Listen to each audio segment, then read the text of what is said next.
Era o fim da tarde do dia 5 de novembro de 1975 e Travis Walton, um lenhador que estava trabalhando numa floresta nos arredores da pequena cidade de Snowflake, no Arizona, estava se preparando junto com um grupo de colegas para ir embora. Todos foram se acomodar na picape de Michael Rogers, na época seu chefe e amigo particular. Quando todos estavam voltando, viram uma luz muito brilhante vinda de trás das árvores que os rodeavam. Curiosos, eles se aproximaram e perceberam que ela emanava de um objeto discoide, que estava em 6 metros de altura e parecia ter 2,5 metros de altura por 6 de largura. No momento que Rogers parou a picape, imediatamente o Walton saltou dela e seguiu a pé em direção ao objeto.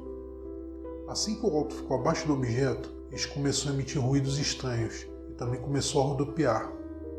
Assustado, ele tentou se esconder atrás de uma pedra e quando tentou voltar para a picape, um forte raio de luz saiu do objeto e o atingiu, fazendo cair, o deixando inconsciente.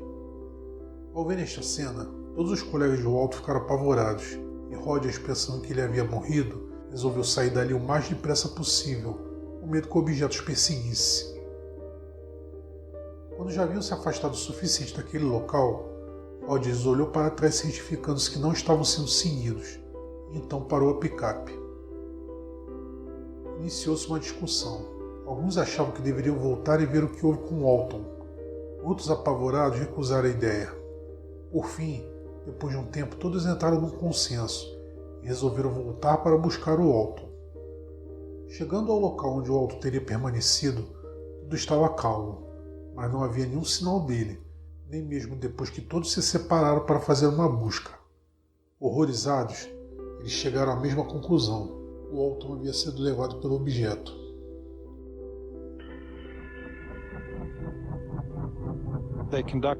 Eles realizaram uma busca de 4 dias, começando no dia seguinte e pelos 3 dias seguintes.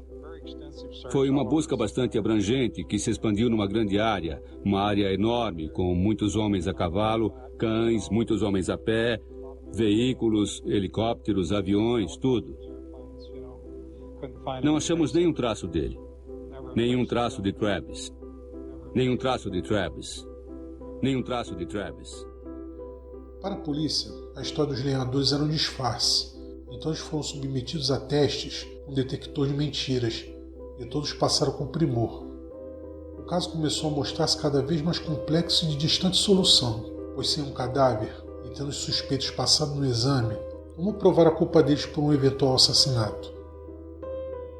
Em 10 de novembro, 5 dias após o desaparecimento de Walton, Grant Neff, marido da irmã de Walton, Ellison, atendeu uma ligação telefônica em que reconheceu a voz do desaparecido do outro lado da linha.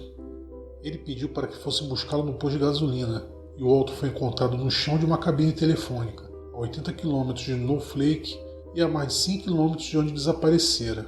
Tinha visíveis sinais de esgotamento nervoso e desidratação, além de náuseas, tontura, falta de ar, dor de cabeça e estava completamente desorientado.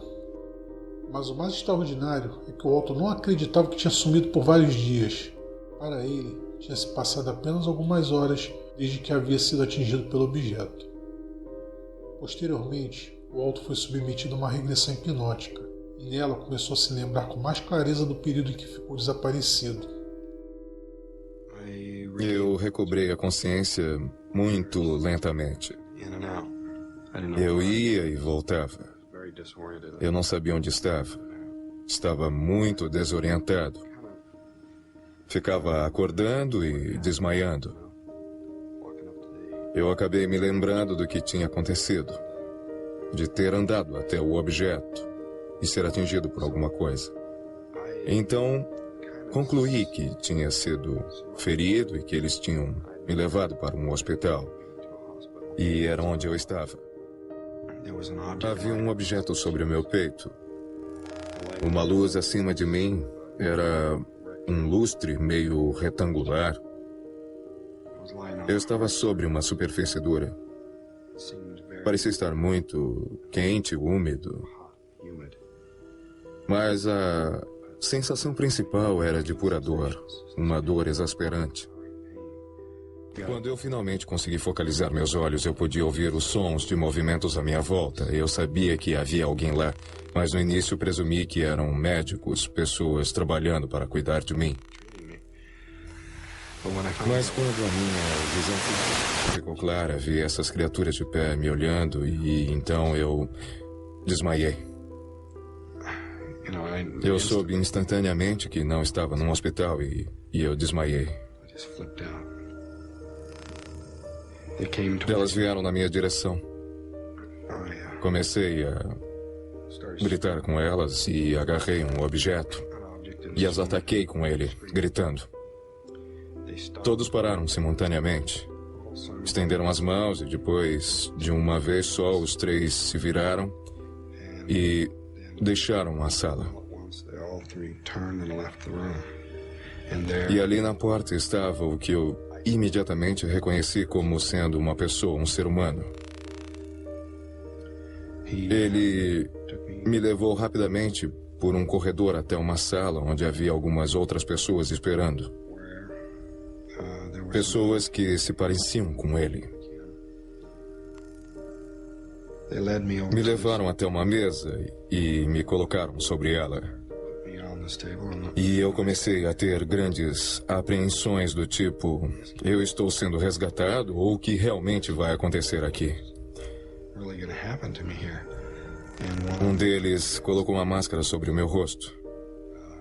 O que se parecia com uma máscara de oxigênio. E eu tentei agarrá-la e afastá-la, e eu consegui pôr a minha mão nela, mas não consegui tirá-la antes de perder a consciência.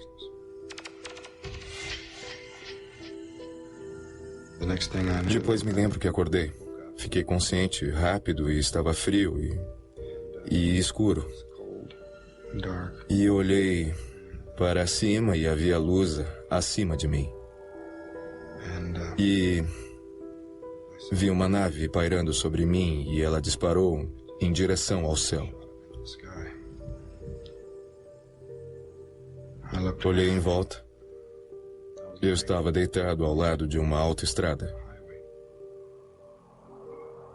Travis Walton ficou desaparecido por 5 dias. É um mistério para mim. Sabe, eu não posso entender o que aconteceu. Caso tenha gostado do vídeo, me ajude na divulgação dele, clicando no gostei e compartilhando esse vídeo nas suas redes sociais. Inscreva-se também no canal.